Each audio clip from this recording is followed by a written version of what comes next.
Bharatiya Janata party నేతృత్వంలో ఉన్నటువంటి కేంద్ర ప్రభుత్వం ఓట్లతో నిమిత్తం లేకుండా ఆంధ్ర రాష్ట్ర అభివృద్ధికి అన్ని విధాలా కూడా తన సహకారాన్ని అందిస్తుంది. గ్రామీణాభివృద్ధిని ఆకాంక్షిస్తూ అదే విధంగా ఉపాధి హామీ పథకం కింద ప్రతి ఏటా కూడా 8,000 నుండి 9,000 కోట్ల రూపాయలని రాష్ట్రానికి కేటాయించడం జరుగుతుంది. కానీ ఇవాళ చూసినట్లయితే గ్రామీణాభివృద్ధికి తిలోదకాలు ఇస్తూ ఏవైతే సర్పంచులకి కేంద్రం ఇచ్చేటువంటి నిధులు రాష్ట్ర ప్రభుత్వం వారికి అందివ్వాలో వాటిని సైతం వారికి సకాలంలో అందివ్వకుండా ఆ నిధులని పక్కదోవ పట్టిస్తూ మరి ఇవాళ సర్పంచులు ఎందరో ఆత్మహత్య చేసుకోవడానికి కారణమైనటువంటి ఈ రాష్ట్ర ప్రభుత్వాన్ని మనం క్షమించాలా? అదే విధంగా ఉపాధి హామీ పథకం కింద రైతుల పొలాలకి నీరు అందించేటువంటి తూములు కెనాల్లు ఏవైతే ఉంటాయో వాటిలో పూడికి తీయటానికి సైతం ఈ నిధులు వినియోగించుకోవాలి అని చెప్పి కేంద్రం భావించింది. అదే విధంగా ప్రభుత్వోద్యోగులు ఎవరైతే ఉన్నారో వారికి సైతం సకాలంలో జీతాలు ఇవ్వకుండా వారి జీవితాలతో సైతం ఇవాళ చెలగాటం ఆడుకుంటున్నారు. మరి ప్రజలకి శుద్ధమైన త్రాగునీరు వారి ఆరోగ్యాన్ని దృష్టిలో పెట్టుకుని అందిస్తున్నటువంటి సందర్భంలో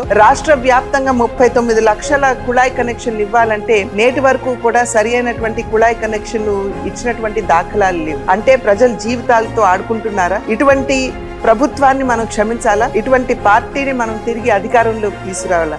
ప్రజలారా ఒక్కసారి ఆలోచించాలి. మే 13న కమలం గుర్తుపై ఓటేద్దాం, పురంధేశ్వరి గారిని గెలిపిద్దాం.